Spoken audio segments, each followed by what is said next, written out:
da história do autismo leve e do possível sofrimento que as pessoas com esse quadro mais brando, menos acentuado em sintomas, podem apresentar, que era respondendo uma pergunta da Daniele, né? Pois é, então quando eu digo assim, o autismo nessa condição, sem grandes prejuízos intelectuais, que consegue perceber as situações do seu entorno, que consegue compreender como o universo social funciona, ele se percebe na condição de dificuldade, por menor que seja essa dificuldade, como fazer amizades, participar de rodas de amigos, rodas de conversa, sair, participar de grupos, mesmo que não seja do interesse dele aquele assunto. E muitas vezes essa dificuldade em participar desse movimento comum às pessoas em geral causa um sofrimento imenso na pessoa que apresenta essa dificuldade, porque ela percebe que coisas simples do dia a dia ela não consegue fazer e que as pessoas em geral conseguem. É nesse contexto que a gente fala do sofrimento que eles podem ter, e aí é uma preocupação que a gente tem que chamar para a família estar atenta a quadros de ansiedade, a quadros de depressão, porque esse tipo de condição percebida leva a essa autoestima diminuída, a sentimento de inadequação social, de não pertencimento, sem contar que a gente já sabe que, pelas pesquisas em geral, pelo menos 2 transtornos comórbidos podem estar presentes no autismo. E esses transtornos comórbidos podem ser os transtornos afetivos, depressivos, ansiosos, que são quadros bem recorrentes, especialmente para aqueles que têm essa compreensão, né, e essas dificuldades que podem ser melhor percebidas. Dentro dessa mesma condição de sofrimento e de dificuldades, a Daniela fez uma pergunta que era como conversar sobre uma pessoa com autismo a partir da condição que ela tem. Como levá-la a compreender a condição que ela apresenta, né? Essa é uma construção gradativa que a família tem que fazer. Não é só um trabalho feito pelo terapeuta ou por quem atende nos espaços clínico ou institucional. É uma construção gradual e progressiva que deve ser trabalhada em casa. A gente sabe que tem famílias que desde cedo já faz esse tipo de trabalho, mostrando para a criança até onde ela pode apresentar dificuldades ou não, mas que as dificuldades não são barreiras para que ela possa construir esse conhecimento ou esse desenvolvimento maior. Mas também temos famílias que escondem isso. Eu já tive um caso de atendimento de um pai que uma vez o filho dele tinha autismo, esse autismo brando, leve, que a gente está falando aí, e que em um momento eu precisei atender uma outra criança com deficiência junto com ele, que era uma criança com síndrome de Down. Sim. E não houve nenhum problema na hora do atendimento. Aconteceu naturalmente, eu fiz com que eles interagissem, né, da forma como eles podiam. Só que o pai, quando chegava para o atendimento, ele ficava bem distante, ele nunca nem se misturava com os outros pais, ele ficava bem distante do grupo de pais que ficavam próximo da sala do atendimento. E na hora quando terminava o atendimento, a minha prática era sempre sair com a criança, e seja adolescente ou não, e ver se ela realmente foi até o pai ou a mãe para não acontecer nenhum tipo de situação, de se perder ou de sair sem a presença da família. E aí o pai veio receber e ok. Na semana seguinte, quando o pai chegou, ele fez uma colocação desse tipo. O senhor vai sempre atender meu filho agora junto com aquele outro com deficiência? Aí eu disse, por quê? Aí ele disse, não, porque ele chegou em casa perguntando se ele ia ficar sendo atendido por junto com aquela criança que tem deficiência, porque ele ficou fazendo esse questionamento. Eu disse, ele fez ou o senhor está fazendo? Uhum. Porque, olha só, a minha fala foi essa. O mesmo desconforto que o senhor está sentindo com o seu filho, que aparentemente não tem nenhuma dificuldade sobre a percepção visual dos outros, é a mesma condição que as crianças na escola têm em relação ao seu filho. Que não interage, que não participa. Então, será que esse questionamento do seu filho está sendo atendido ou não, junto com esse outro com uma deficiência visível, né? Para você encarar como sendo uma forma de lidar com essa diversidade e também entendendo que os outros vão lidar com a diversidade que o seu filho está incluso nela. É uma dificuldade que o seu filho está tendo, ou é você que não quer que ele seja atendido por alguém com uma deficiência estampada, fisicamente falando? Aí ele disse, não é isso não, é porque ele ficou perguntando. Eu disse, não, naquele dia eu atendi por uma outra situação, mas não vai ser sempre assim. Mas se fosse necessário, deveria acontecer. E era para o senhor trabalhar essa inclusão com a diversidade. Seu filho, sobre a ótica dos outros, é tão diverso quanto esse sobre a sua ótica. Perfeito. Aí ele ficou meio sem graça, mas é essa preocupação que a gente tem. E aí eu até disse, seu filho não tem preconceito, criança não tem preconceito, somos nós, adultos, que vamos colocando esse tipo de preconceito sobre eles. E eles vão internalizando como sendo algo aceitável ou não, né? Então, esse sujeito leve, discreto na sua sintomatologia, que a gente disse que pode sofrer porque vai perceber, ele também vai sofrer muito no contexto social, porque as pessoas ainda entendem o autismo como algo que você olha, vê o movimento, né? Então, esse que não é percebido por essas condições particulares, eles acabam sendo rotulados como estranhos, esquisitos, nerds, CDFs, isso ou aquilo, menos compreendido pela condição diagnóstica que ele apresenta. E aí entra uma outra dificuldade que é importante colocar nesse sentido. É o diagnóstico que pode passar despercebido. É subdiagnosticado, porque as pessoas ainda não entendem que é uma condição do espectro, que é uma das variações do espectro. E aí a gente tem o modelo hoje é se perceber isso na vida adulta, porque o seu filho nasceu com autismo e agora você consegue compreender alguns comportamentos seus. É perceber o irmão, o parente, o amigo, porque agora eu estou estudando mais sobre autismo e eu consigo enxergar isso nas suas sutilezas comportamentais, né, e sintomáticas. Então, esse quadro leve que a gente joga quando vai dizer para alguém a condição do nosso filho, por exemplo, você vai atender uma criança, eu digo, Jodeli, esse aluno que vai chegar, ele é autista, mas é leve, tá? É como se eu dissesse assim, calma, ele não tem grandes problemas, você não vai ter dificuldade com ele, né? É como se você jogasse um balde de água fria para esfriar uma possível rejeição. E aí é um modelo cultural que a gente tem. É abrandar o tipo de prejuízo do quadro para que o outro não tenha essa dificuldade de receber. É compreensível que a mãe faça isso. Ela está preparando o terreno para a não exclusão do filho dela. Ela diz, olha, meu filho tem autismo, mas é leve. Ela está querendo dizer que ele não tem grandes prejuízos, que ele pode agredir, não tem por que ter medo, que não vai agredir você, porque a gente ainda tem ideia de quando fala-se de transtorno, de autismo, de dificuldades que envolvam o comportamento, a gente já pensa logo na agressividade que vai se dirigir ao outro. É uma ferramenta de exclusão muito forte que a gente carrega aí dos resquícios da saúde mental. Quando a gente fala de transtorno de ansiedade, depressão, qualquer tipo de quadro e qualquer outra condição que envolva comportamento, né, não colocando eles na mesma balança, porque são balanças diferentes, mas a gente já pensa logo na agressividade, que é preciso que a gente desfaça a partir de informações, né? Professor, pegando o gancho na sua fala dessa experiência com aquele pai, né, aquele aluno com autismo, a Juliana, a Ju, perguntou, ela é estudante de pedagogia, e ela pergunta assim, o que é que vocês fazem quando uma família ela não aceita o diagnóstico? Pronto. Essa pergunta ela é bem recorrente. Vamos abordar vários caminhos para isso, né? Primeiro, vamos entender que a família, ao receber uma condição diagnóstica, mesmo que ela não vá ao médico, que ela vá ao médico, ela vai vivenciar 3 momentos muito particulares. Eu até abordo isso aqui bem no início do livro, que é negação, adaptação e aceitação. São 3 momentos onde eu não quero ver, eu não quero aceitar, não está acontecendo comigo.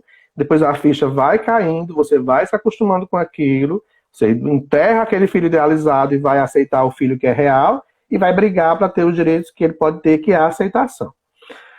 Só que a gente vai encontrar espaços escolares, institucionais, que vão dizer assim, mas eu acho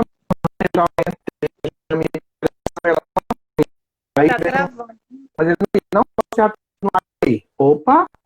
Ele vai ser avaliado, ele vai ser avaliado, e você vai conscientizar essa família a buscar por esse diagnóstico. Mas eu não posso deixar de atender e nem posso permitir que o professor não dê acessibilidade a essa criança, o adolescente ou adulto, porque ele não tem um laudo fechado.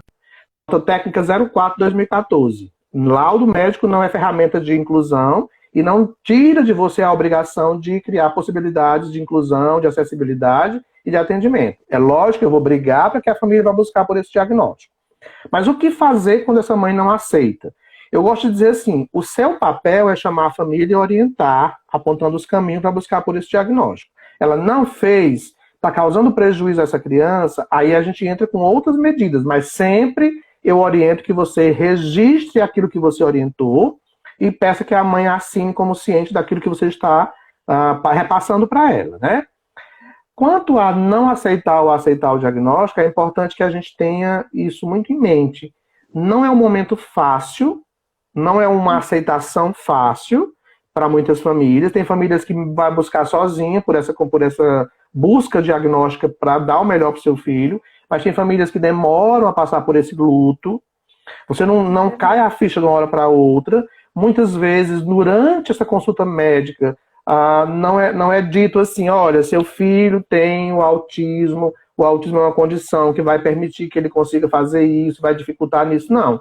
Nem todo médico faz essa orientação explicativa, que nem alimente falsas expectativas e nem retire da família. Isso acontece também. O que acontece muitas vezes é assim, seu filho tem CID F84.0. Aí entrega o papelzinho, próximo. Ou então, seu filho tem autismo. Falta ainda, em algumas práticas médicas, esse sentimento de respeito ao outro, porque é um luto. Nenhuma mãe, nenhum pai se preparou para ter um filho com dificuldade. Para ter um filho com deficiência, ter um filho com autismo. Então, quando isso chega, é como se fosse um paraquedas que caiu caiu ali sem nenhum aviso prévio. E aí eu preciso lidar com sutileza com relação a isso, porque eu tenho mães entrando em depressão, porque não sabe como administrar esse momento. Eu tenho mães, casamentos sendo desfeitos, porque o casal não sabe lidar com essa dificuldade que chegou sem isso. A gente tem mães sofrendo, tem mães que precisam mais de ajuda do que a própria criança. E é preciso que a gente tenha esse olhar sensível, não de obrigar que ela aceite, mas de orientar que mesmo é importante a estimulação, é importante levar para a escola, é importante levar para o atendimento, é importante fazer isso em casa. Mesmo que ela negue, ela vai em algum momento cair a ficha e isso vai fazer com que a criança tenha menos prejuízo. A orientação que a gente faz é, quanto mais cedo a família buscar por esse diagnóstico para brigar pelo serviço de intervenção, quanto mais cedo a família se envolve no processo de atendimento pedagógico ou clínico, mais vantagens a criança vai ganhar enquanto neuroplasticidade cerebral. Deixou o tempo passar para buscar por isso, vai gerar prejuízo. É esse tipo de consciência que a gente tem que levar e não ficar insistindo que ela aceite ou não a condição diagnóstica. É um movimento bem complexo e cada família vai responder de uma forma diferente. Né? Professor, tem até alguns comentários. A sua imagem está parando um pouquinho para mim, Odete. Melhorou agora? Melhorou, tá com som, mas tá meio embaçado. Essa internet hoje não tá ajudando. A minha imagem está dizendo que tá embaçada, mas eu não tô. Aqui para mim tá normal. Mas vamos lá. Eu tô vendo a sua imagem embaçada. Pronto. Eu tô vendo a sua. Mas vamos continuar. Vamos, vai lá. Tem muitos professores comentando aqui, falando como é difícil, né? A Eleusa até falou do caso de uma criança da escola. Então, assim, para nós, professores, né, assim, um terreno muito delicado, principalmente se na escola não tiver um professor do AE, não tiver alguém que faça essa ponte, né, essa articulação. Ainda digo mais, Jodeli, eu acho que melhorou, eu não estou jogando pedras, melhorou bastante, aliás, melhorou muito, mas eu acho que a gente ainda precisa fazer um outro grande e difícil movimento, que é fazer com que o núcleo gestor da escola entenda de verdade o que é atendimento educacional especializado. Exato. Porque fica parecendo que é você que vai resolver toda a problemática que aparece na escola. E você vai substituir alguém. Então, esse entendimento do que é o serviço ainda é uma falha. Por mais que tenha melhorado, por mais que tenha crescido em compreensão, mas ainda falta esse entendimento da participação do núcleo gestor, compreendendo de verdade qual é o papel do AEE. Porque nesse momento aí, se o AEE faz parte do PPP da escola, ele está incluído nesse espaço físico e no projeto de educação daquele espaço físico, é nesse momento de conversar com a família que você do atendimento pode fazer, mas é importante também que o coordenador participe, o coordenador acompanhe, porque o aluno pertence à escola, ele não pertence ao AEE. O AEE é um serviço da escola, mas ele pertence à escola. Todos os alunos, Sim. o coordenador participe desse processo, porque ele talvez tenha um poder de convencer até maior que você que está no atendimento.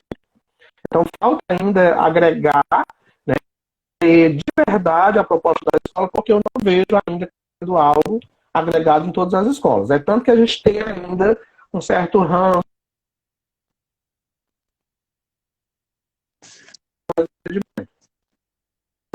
unificar os serviços, que eu acho que é uma demanda que está sendo ainda bem complexa de se lidar. Mas...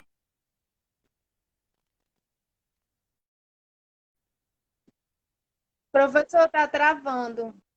Sociais. Vamos Até ver se dá uma melhorada. Melhorou? A minha imagem, como é que tá? Está travando direto. Ah, é mesmo? Oh, meu Deus. Professor, pois é, assim, tem tanta coisa para a gente conversar, mas hoje a internet parece que não está ajudando muito, porque quando você estava me falando do professor do AE, né, da questão do gestor compreender o papel do professor do AE, e agora está entrando outro personagem, está entrando, não, entrou, né, também muito importante na inclusão, mas que também tem o seu papel distorcido, né, que aqui em Fortaleza chama-se de profissional de apoio, mas é o cuidador. Né, que também eu vejo que ainda não existe um entendimento sobre a função. Eu queria até fazer uma colocação sobre isso. Eu não sei como é que está a internet, como é que vai chegar as palavras a cada um. Mas olha só, quando a gente fala, eu acho que a gente precisa entender as nomenclaturas de forma mais ampla. Quando eu falo cuidador escolar, profissional do atendimento educacional especializado, intérprete, guia-intérprete. Eu estou falando de profissionais de apoio. Todos eles são profissionais de apoio. Há essa confusão imensa, porque as pessoas estão confundindo o cuidador com aquele itinerante, ou aquele suporte pedagógico diferenciado, ou aquele AT, como é conhecido em alguns estados. O papel do cuidador, como você disse, está distorcido. O cuidador, ele cuida, literalmente cuida. Ele não precisa, perante a lei que nem existe ainda para ele não precisa de formação superior, né? O projeto de lei, se eu não me engano, 011 de 2019, ele fala sobre o cuidador ter pelo menos nível fundamental ou médio completo. Por quê? Porque ele não está ali para intervir pedagogicamente. Essa é a grande confusão. Ele está ali para auxiliar na alimentação, na locomoção, na higienização, naqueles cuidados básicos em que a pessoa ainda não consegue fazer sozinha. Ele está ali para monitorar alguns comportamentos, tipo tirar da sala quando a criança está em crise, mas depois retornar para não criar o hábito de ficar fora da sala o tempo inteiro. Né? Ele pode participar da atividade escolar? Pode, desde que ele não exceda a função dele. Quando é que ele pode participar da atividade escolar? Quando é que ele é convidado a ser cuidador nesse espaço? Quando aquele professor que já fez tudo que podia fazer com toda a turma e não conseguiu suprir as necessidades daquele aluno. Aí entra o cuidador para cuidar. Ele pode participar da atividade? Pode, mas ele não tem a obrigação de elaborar, ele não tem a obrigação de adaptar, ele não tem a obrigação de aplicar, ele não tem a obrigação nem de saber ler e escrever, porque a lei não criou ainda essas diretrizes para ele. Ele pode auxiliar para que a criança consiga fazer, mas é papel do professor monitorar, acompanhar, pontuar, né, adaptar a atividade. O que está acontecendo, como você disse, está se transferindo para essa pessoa que nem formação pedagógica muitas vezes tem, né? Que nem é obrigado a ter uma competência que é do professor. Tem professor que entende esse papel. Tem professor que está brigando por um cuidador para se livrar do aluno. Eu não tenho medo de dizer isso.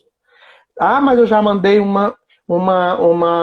relatório justificando a necessidade do cuidador. já era para ter vindo. Calma, não é assim que funciona.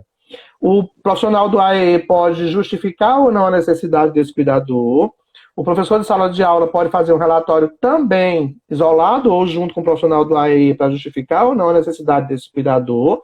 Mas se essa criança, adolescente ou adulto não tiver essas dependências, nessas habilidades adaptativas, ele não vai vir esse cuidador. Porque ao chegar na secretaria, ainda vai se fazer uma avaliação para ver se realmente essa reivindicação ela é coerente, seja secretaria estadual ou municipal. Na escola privada é a mesma coisa. Só vai ter esse profissional cuidador se aquele aluno precisar. Ah, mas ele é cuidador do meu filho. Ele pode cuidar do seu, do dela e do dela, se as dificuldades não foram tão acentuadas. Ah, porque a lei 12764, o senhor tanto fala nas palestras, que é a lei que trata do autismo, ela diz que a pessoa com autismo tem direito a um cuidador. Tem, ela diz isso, vírgula, se for comprovada a necessidade. Está lá uma vírgula, eu só leio até a vírgula. A pessoa com autismo terá direito a um cuidador, um acompanhante especializado, né? Que nunca ficou claro o que é esse acompanhante especializado, porque houve diversas distorções desse termo, mas lá tem uma vírgula, se for comprovada a necessidade desse profissional. Ainda tem uma informação que é importante que a gente repasse. O cuidador faz as atividades da vida diária, adaptativas, que a criança não consegue ainda fazer, com ela. E não por ela. A gente tem praticamente a criança se tornando dependente da atividade sozinha. Ela não consegue andar sozinha porque o outro vai levar no braço. Ela não consegue comer sozinha porque o outro dá a comida na boca. Não é para ser assim. E aí entra o papel do AEE, entra o papel da escola para observar a postura desse profissional que não tem formação ainda para isso, para orientar. Olha, você vai fazer assim, você não vai fazer assim, você vai deixar ele fazer sozinho, e não para acontecer o que a gente sabe que acontece, Jodélio. A escola liga para a mãe e diz, olha, o cuidador não vem hoje. Não manda seu filho para a aula, tá? A presença do aluno com deficiência na escola não está atrelada a cuidador, não. É para ela até deixar que ele venha sozinho, para você ver até onde ele se vira sozinho ou não, ser a figura daquele cuidador. Mas fica um movimento... Exatamente. É um movimento confuso por parte do professor e por parte da gestão. Como é? Quando a criança vai para outra escola e diz, mas o cuidador tem que ir para outra escola porque ele não fica com outra pessoa. Outro ponto importantíssimo, Jodélia, é esse aí, né? É importante que você oriente o cuidador a ficar distante do aluno de vez em quando, a dividir a atenção com outro aluno, mesmo que o outro aluno não precise, porque senão você cria uma dependência excessiva que vai ser um outro problema mais à frente. É importante de vez em quando trocar esse cuidador com o outro, mesmo que seja por alguns momentos, para ver como a criança vai respondendo a essas pequenas mudanças, porque o cuidador pode sair da escola, ele pode mudar de escola e o cuidador não tem a obrigação de ir junto com ele. Então a gente tem que preparar, nós estamos falando de estimulação cognitiva o tempo inteiro. A gente tem que preparar esse sujeito para mudanças que vão acontecer, e não para enrijecer e alimentar uma dependência, que é o que a gente está vendo acontecer em todos os espaços. É uma grande verdade, professor, né? Tem uma pergunta aqui da Cleide, que ela disse que não sabe quais são os objetivos, o papel do cuidador, né? Ela queria que ficasse bem claro. Vamos lá. O que é que o cuidador faz? Vamos lá. Perguntou aqui. Bom, não existe legislação ainda para o cuidador. Nem para competências, nem para atribuições, nem para formação, nem para salário, nem carga horária. Isso não existe. O projeto de lei, se eu não me engano, 011 ou 016 de 2019, ele não foi aprovado ainda pelo presidente, né? Mas quais são as competências que a gente tem claras sobre o cuidador? A palavra já diz, cuida. Ele vai auxiliar na alimentação, na locomoção, na higienização ou monitorar comportamentos de crianças com paralisia cerebral, com síndrome de Down, com deficiências, né, comportamentais ou deficiências físicas, com autismo, com adultos, com idosos, com qualquer pessoa que tenha qualquer tipo de dependência nessa área. Em relação à pedagogia, ele não tem competência pedagógica. Ponto. Não tem nem o que discutir. Ah, porque o meu professor da minha sala orientou que eu adaptasse a atividade para ele. Ele está se livrando do aluno e da obrigação de fazer a atividade. Não é obrigação sua fazer isso. Por mais que você seja criativo, que você faça atividades para trabalhar com esse aluno, que você queira participar junto com o professor, ótimo. Mas não é obrigação do cuidador, é obrigação do professor. Quando essa criança fica sob os cuidados ininterruptos do cuidador, inclusive em ações pedagógicas, nós não estamos falando de inclusão. Nós estamos falando de integração num processo de segregação dentro do próprio espaço, que é para ser de inclusão. A gente tem que entender isso. Agora, de novo, cabe à coordenação, à direção da escola e à escola que tenha profissional do AE orientar, acompanhar e dar suporte a esse profissional. Inclusive, ficar atento a condutas comportamentais. Tá? Por exemplo, eu tenho um rapaz que tem uma deficiência e eu preciso acompanhar esse rapaz no banheiro. É coerente que você busque um cuidador homem. Uma moça, que você não vai colocar um homem para ser cuidador dela, coloca uma mulher. Então, tem questões que é muito de bom senso. Não é uma coisa que está na lei, porque não tem a lei ainda. Mas é o bom senso, né? Professor, é algo que até a Lucy Leite está colocando aqui, que eu não sei se é caracterizado até como desvio de função. Por exemplo, tem alguns cuidadores que estão cursando psicopedagogia, pedagogia, e querem, né, fazer esse trabalho. Seria mais ou menos, no meu caso, eu sou professora e vamos dizer que eu terminei psicologia e quisesse, né, trabalhar dessa forma na sala de recurso, né? Isso não tem nada a ver. São coisas que tem que deixar muito claro, né? Você pode ser médico, estou colocando médico não como superior a nós, porque ninguém é superior a nós, né? Você pode ser o que você for enquanto formação. Quer ser cuidador? A alimentação, locomoção, higienização e monitoramento de comportamento. Ah, mas eu tenho formação em psicopedagogia. Alimentação, locomoção. O seu papel ali, como cuidador, é nesse contexto. Não é para atuar com abordagem psicopedagógica, não. Isso é uma outra questão. Tá? Então, você está assumindo uma função, mas não dentro da formação que você tem. Está assumindo uma função outra. Se você puder auxiliar, ótimo, mas a sua obrigação ali é nos cuidados e não nas abordagens de intervenção de acordo com a área que você está cursando, tá? Tem que ficar isso muito claro. Porque as pessoas dizem, tem que ser um estagiário de psicologia, um estagiário de pedagogia. Ok, tem melhor conhecimento, tem melhor formação, mas o papel dele não é pedagógico. O papel dele é de cuidados. Ele pode auxiliar, mas não deve entrar nessa outra área. Inclusive, tem uma colocação da Lei 13.146 de 2015, que ela é muito clara. Ela diz o seguinte: o cuidador poderá participar de toda e qualquer atividade pedagógica, desde que ele não entre na área do professor, na área do fono, na área do terapeuta, na área disso ou daquilo. Ele não pode fazer o papel de outras áreas profissionais, mesmo que ele seja ou tenha formação para isso, porque ele já desvirtua da prática de cuidador, da prática de cuidados, tá? E aí eu gostaria de também que o senhor falasse um pouco sobre o professor especialista, que algumas famílias, né, procuram, segundo a lei Berenice Viana, acho que é esse o nome da lei, né? É porque assim, quando ela coloca na lei o acompanhante especializado, ainda não ficou muito claro se ela está falando do cuidador, se ela está falando de um profissional que vai atuar pedagogicamente junto com esse aluno. Essa é uma confusão muito grande ainda da lei, né? Porque, inclusive, posterior a ela, a gente tem a Lei 13.146, que foi em 2015, foi 3 anos depois. Mas a Lei 13.146, ela não fala em nenhum momento de profissional especializado, de acompanhante especializado. Ela fala de acompanhante, ela fala de cuidador, ela fala de itinerante, ela fala de profissional de suporte, mas ela não fala desse acompanhante especializado. Esse acompanhante especializado, que pode ser ainda um motivo de luta para as famílias reivindicarem aí de acordo com as políticas, né? É uma faca de 2 gumes. Porque ele tanto pode auxiliar a criança, pedagogicamente, como pode fazer com que a criança seja colocada no canto da sala e não mais pertencendo ao grupo escolar, que é a proposta de inclusão. Eu não defendo muito essa ideia, porque se é para estimular, ótimo. Mas nós temos o AEE, que faz esse papel no contraturno, e temos outros espaços de atendimento, com grupos, inclusive, centros de AEI.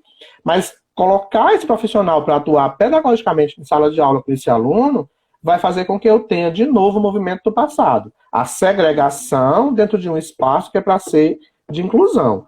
Né? Tem que se pensar muito bem nisso para não gerarmos aí outros problemas. Por exemplo, a gente está brigando, vendo as famílias brigando aí para ter centros de atendimento para pessoas com autismo. Será que a gente não está fazendo um movimento de retrocesso? Total. Eu estou brigando para ser incluído no mercado de trabalho, eu estou brigando para ter fila preferencial, eu estou brigando para ter o direito à escola, ao cuidador e à adaptação de atividade, mas eu quero um centro que atenda só autista, uma escola para autistas. Que movimento de inclusão é esse? A gente tem que pensar, porque às vezes eu sei que enquanto pai ou mãe, a preocupação é que você tenha seu filho bem tratado, que ele tenha atividades mais direcionadas a ele, que a gente ainda não tem no movimento de inclusão de verdade. A gente tem essa grande falha. Mas, ao mesmo tempo que a gente tem essa dificuldade que justifica essa briga pelo centro para autista, pela escola para autista, a gente tem aí uma faca que vai cortar de outro lado. Então vamos empurrar todo mundo para lá, porque o lugar deles não é aqui, vamos para lá. E aí a gente tem, de novo, o não direito a pertencer aos espaços comuns, porque existe uma escola para ele, aqui não é o lugar dele é naquele espaço, só junto com os dele. Então, eu tenho muita preocupação com esse tipo de reivindicação, que a gente acaba saindo de um movimento tão difícil que é estar onde eu quiser estar, para ser entendido como tendo um lugar específico para mim, e não junto aos outros que fazem parte do universo diverso. Eu fico muito preocupado porque eu acho que é pauta para muita discussão. É bacana, pode ser direcionado. Uma coisa é um centro de atendimento para autistas. Outra coisa é uma escola especializada para autistas. São duas coisas diferentes, né? E aí a Doroteia está compartilhando aqui uma experiência exitosa na escola dela, que ela disse que tem 5 cuidadores lá, mas que eles trabalham em forma de rodízio. E Bacana. aí possibilita, né, que conheça outras deficiências, trabalhe com outras crianças. Eu gostei dessa ideia. Não gera a dependência da criança naquele cuidador, né? Inclusive, eu queria até fazer uma colocação, eu não sei se tem cuidadores aqui na live, mas eu acho que a colocação que eu vou fazer serve para cuidadores, para profissionais do atendimento educacional especializado, para terapeutas, fono, psicólogo, psicopedagogo, quem quer que seja. Cuidado para não criar uma intimidade exagerada com o seu aluno, com o seu paciente. Cuidado para não criar um vínculo exagerado com as famílias, para almoçar na casa dela, para ir no aniversário, para visitar no fim de semana, para sair com eles, para misturar a vida profissional com a vida íntima, social e afetiva, porque isso vai trazer problemas no seu processo de intervenção. Você não pode misturar essas estações, porque daqui a pouco esse aluno, esse paciente ou essa família passam a ter em você uma amizade íntima que tira de você qualquer tipo de abordagem, ou de orientação, ou de questão pontual para tratar de temas específicos. O código de ética de qualquer área profissional, ele diz o seguinte: você não vai atender o seu filho, o seu parente, o filho de um amigo seu, porque tem vínculo afetivo envolvido, e quebra o processo terapêutico, porque você vai acabar misturando as coisas. Então tenha cuidado, porque a gente às vezes tem essa coisa de amor demais, eu faço porque eu amo essa demanda. Você pode amar o que você faz, mas não confunda afetividade enquanto cuidado, atenção, preocupação e proposta que ajuda com a afetividade paternal ou maternal. A gente tem essa confusão de papéis, que é chamado de transferência ou contra-transferência, que é preciso que a gente tenha cuidado nesse processo. Porque você quer agradar tanto que acaba misturando as coisas e isso mais tarde traz um problema na condução terapêutica, pedagógica, seja lá a área que for. Só uma chamada de atenção, tá? Perfeita a sua colocação, professor. E aí, querendo tirar mais uma dúvida aqui de uma seguidora, que ela também é estudante de pedagogia, e ela vê os seus brinquedos, jogos, né? Todas aquelas maravilhas tentadoras que tem lá no seu Instagram, né? Do Mais Estímulos. E aí a dúvida dela existe jogos, brinquedos específicos para pessoas com deficiência, crianças com deficiência? Essa é a dúvida. Criança gosta de quê? De brinquedo. De brincar. De brincar. De cores, né, de peças, de encaixe, de montagem. Não existe, nunca vai existir um jogo específico para essa ou aquela deficiência. Jogos são para crianças. Jogos vão aumentando de complexidade para adolescentes. Jogos vão se ampliando nas suas dificuldades e atração para adulto. Lúdico, né? Ludicidade é entretenimento, é diversão, é prazer. A gente tem do concreto, que é a infância, até a vida adulta e velhice, né? Terceira idade, melhor idade, onde os movimentos de atração, de prazer e divertimento vão modificando-se. Então, quando eu digo, esse jogo serve para o autista, ele gosta disso? Esse jogo de carrinho serve para o autista? Se o autista gosta de carrinhos, se ele gosta, ótimo. Se ele não gosta, não serve para ele. Então, não existe jogo para autista, para surdo, para cego. Existem recursos que podem ser adaptados e mais acessíveis. Por exemplo, se eu pensar numa pessoa cega, eu vou pensar em recursos táteis, sensoriais, com texturas, né, que ele possa identificar por esse olhar manual, que é a sensibilidade tátil. Se eu estou pensando em autista, ele tem dificuldades sensoriais, eu vou pensar em recursos que estimulem a sensorialidade, a areia, massa de modelar, recursos com tecidos, né? Agora, o que eu vou dizer que é não indicado para autista, para qualquer outra condição, é aquele jogo que pode representar uma ameaça a ele. Por exemplo, eu tenho autistas, eu tenho crianças com deficiência que botam tudo na boca. Eu tenho que olhar para o meu jogo se ele tem peças pequenas. É como seu filho é pequeno, você vai dar ele um joguinho de pecinhas pequenas? Não, ele está numa fase que ele não percebe o perigo das coisas, ele pode botar na boca, se engasgar e ter problemas. Então você vai dar jogos com peças grandes. Ou peças grandes é bom para o autista? Espera aí, esse autista que você tem, ele pode se automutilar, ele se autoagride, ele se bate com as coisas ou com a mão dele? Sim, então eu não vou dar jogos que tenham pontas, que são pontiagudos, pérfuro cortante, de madeira. Eu vou dar jogos mais flexíveis, acolchoados, que se ele se bater com ele não vai causar nenhum problema. Então, o recurso ele é indicado para qualquer criança ou adolescente. Mas eu tenho que analisar as possibilidades de investimento enquanto intervenção e as possibilidades de ameaça para não colocar esse recurso em uso. Quando eu chego na vida adulta, adolescente, adulto e idoso, aí, de novo, esse recurso é bom para esse autista adulto? Não é infantil demais, não? Será que ele não vai se sentir meio infantilizado? Cuidado, a gente às vezes não percebe, mas a gente meio que imbeciliza o adolescente e o adulto. A gente não vai tratar, mas ele tem uma deficiência intelectual, ele nem compreende. A primeira coisa que ele vai dizer, esse jogo é de criança. Mesmo que ele não consiga fazer. Você vai tratar um adolescente como adolescente, respeitando o nível intelectual que ele tem. Aí você vai tratar com a idade que ele tem. Então, eu vou dar jogos mais elaborados, jogos que o adulto faz, mas mesmo que eu posso usar de outro jeito diferente. Mas eu tenho que respeitar a idade que ele tem para não transformar esse movimento em um movimento de desconforto.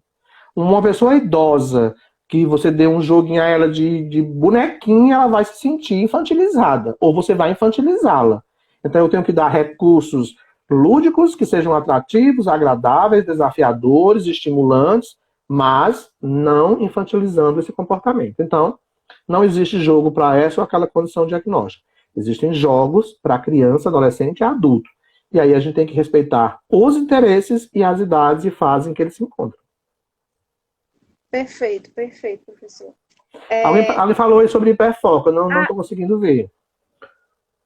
E alguém perguntou qual é o seu Instagram, porque aqui tem alguns seguidores do AEDICA que ainda não conhecem o nosso querido Pois vá lá no meu Instagram, Wilson Cândido Braga, tudo junto, e se inscreve lá. Estou querendo chegar a 11K essa semana, né? Está com 10K e meios. Vai lá, se inscreve. Lá a gente tem muitas lives. Eu acho que nessa pandemia eu fiz umas 50 lives, eu acho. Tem muitas lives, muitos vídeos, tem muitos jogos educativos, tem muitos livros bacanas. Eu até vou mostrar já alguns livros sobre autismo para vocês. E a gente está fazendo entrega e livros e jogos a gente também despacha para o Brasil todo, tá? Pronto, Deixa eu professor. mostrar. Eu acho que ela pode Oi. falar sobre os livros. Eu acho que eu não estou encontrando aqui a pergunta do Hiperfoco. Deixa eu... Pode começar a falar sobre os... Deixa eu ver aqui.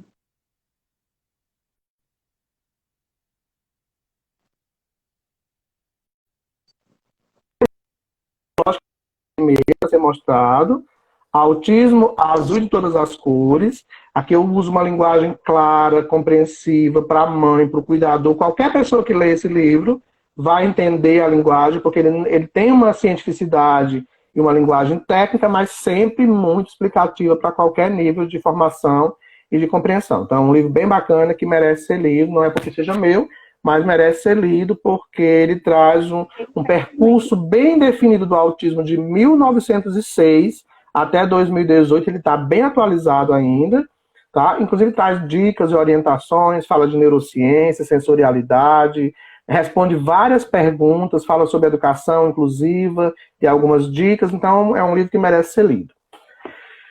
Estimulação cognitiva, memória e linguagem, esse livro ele serve para qualquer idade, né? Seja criança, adolescente ou adulto, e ele foca sempre na memória e na linguagem, é um livro bem interessante. Quem trabalha com... Vou mostrar isso aqui. O que a Jodélia acabou de mostrar, né? Que tem um capítulo meu sobre autismo, mas fala sobre AEE, fala sobre cuidador, fala sobre inclusão. São 14 capítulos e um deles é o meu, falando sobre educação inclusiva e autismo. Perfeito. Tem essa coleção da Deise Serra, que é mostrando passo a passo da alfabetização do aluno com autismo, uma coleção bem interessante, onde ela mostra o processo de alfabetizar, né, traz dicas, estratégias que podem ser usadas durante esse processo. Inclusão da criança com autismo na educação infantil, trabalhando a mediação pedagógica, é um outro livro bem interessante também. Autismo, linguagem e educação, interação social no cotidiano escolar, uma outra indicação de leitura. Todos esses livros a gente tem disponível para entrega em Fortaleza e para despacho pelo Brasil todo. Transtornos do desenvolvimento da comunicação, autismo, estratégias e soluções práticas. É um outro livro interessante também como dica. Autismo, o que os pais devem saber.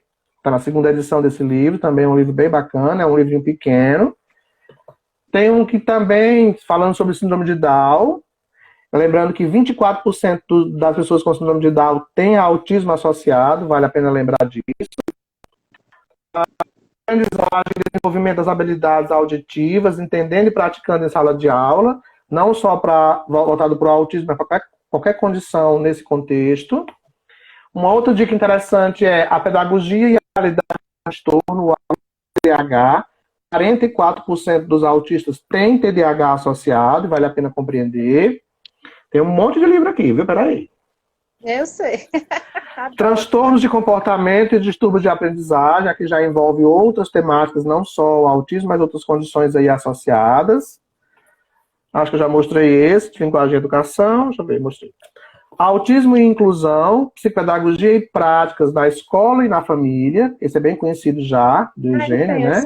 É bem famoso.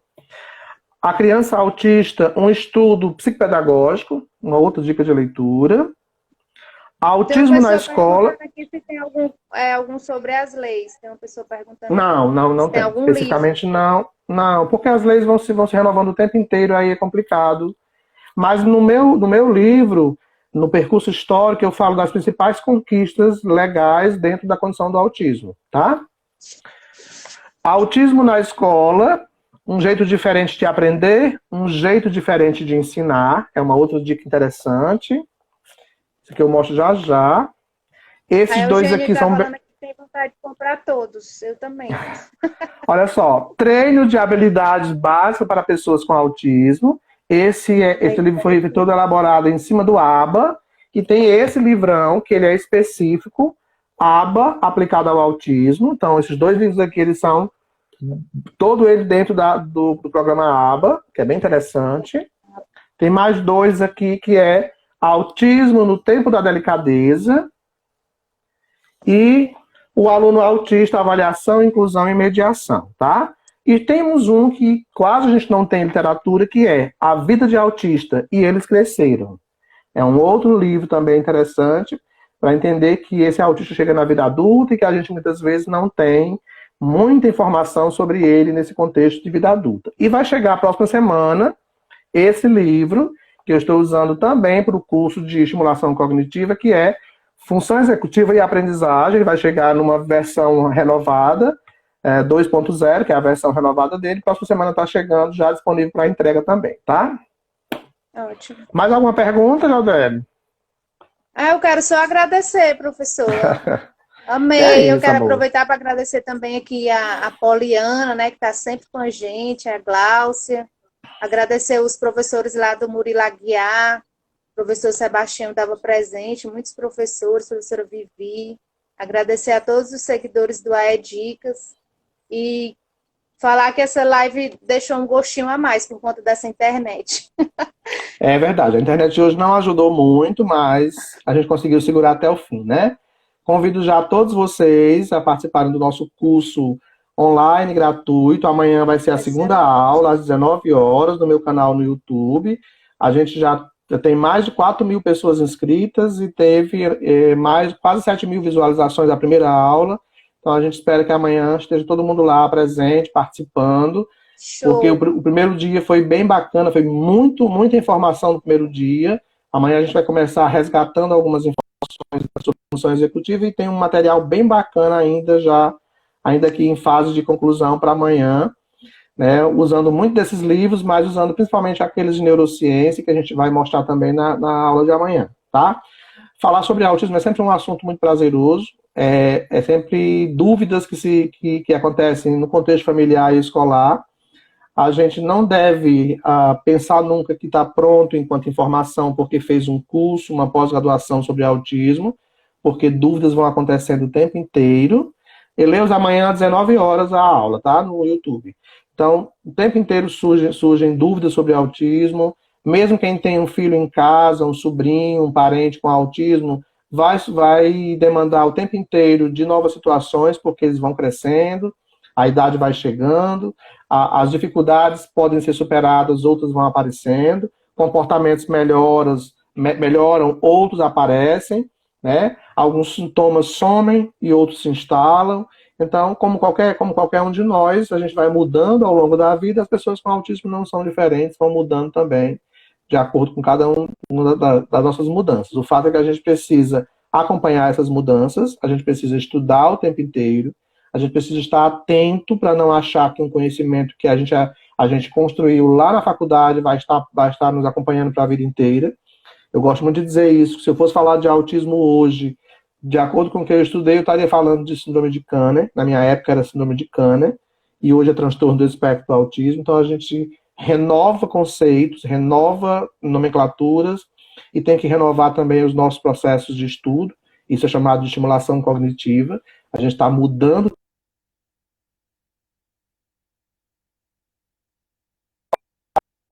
criando novos saberes, e esse é o processo natural que a gente tem que construir pela vida inteira para não deixar que o nosso cérebro também se aquiete, né, e deixe de aprender. Por mais que as nossas janelinhas já estejam se fechando, porque o tempo vai passando e elas vão fechando naturalmente, mas se a gente mantiver os estudos em dia, a gente vai estar ampliando novas possibilidades neural. Isso é neuroplasticidade cerebral, que é o que a gente defende no atendimento, seja no AEE, seja na clínica, em sala de aula, e nós, enquanto profissionais que fazemos essa proposta para os nossos aprendentes ou pacientes, a gente também se renova quando busca novos conhecimentos e novos saberes. Não perguntem qual atividade, não perguntem qual jogo. Descubram quais são as possibilidades e identifiquem quais são as dificuldades do seu paciente e do seu aluno. O jogo que você comprou, ele pode ter um objetivo totalmente diferente do que foi pensado. Mas, se você aplicar dentro daquilo que é necessário, vai ser de bom uso. Um recurso não tem que ser usado do jeito que foi construído, ele tem que ser usado do jeito que é necessário ser usado. Né? É você que dá o objetivo ao seu recurso. Não é o recurso que vai dizer como vai acontecer. Eu uso esse jogo para quê? Você usa esse jogo dentro da sua criatividade, naquilo que você acha que é necessário estimular. Que a gente também tenha essa flexibilidade mental para não ficar preso a um modelo que não vai levar nem o nosso aprendente, nem a nós a lugar nenhum. Que a gente seja flexível para mudar, para adaptar-se, para se acomodar de acordo com as demandas que nos chegam. Quem vai dizer a necessidade do nosso aluno. Nós temos que conduzir esse processo e trazer para onde a gente acha que é importante trazer. Eu acho que a proposta é sempre essa, né? Entender, conhecer, né, para pensar, elaborar, a gente consegue intervir quando a gente conhece. E para chegar a gente passa por um caminho bem longo, dentre eles a nossa construção de formação, nossos usos de recursos, seja o recurso criado,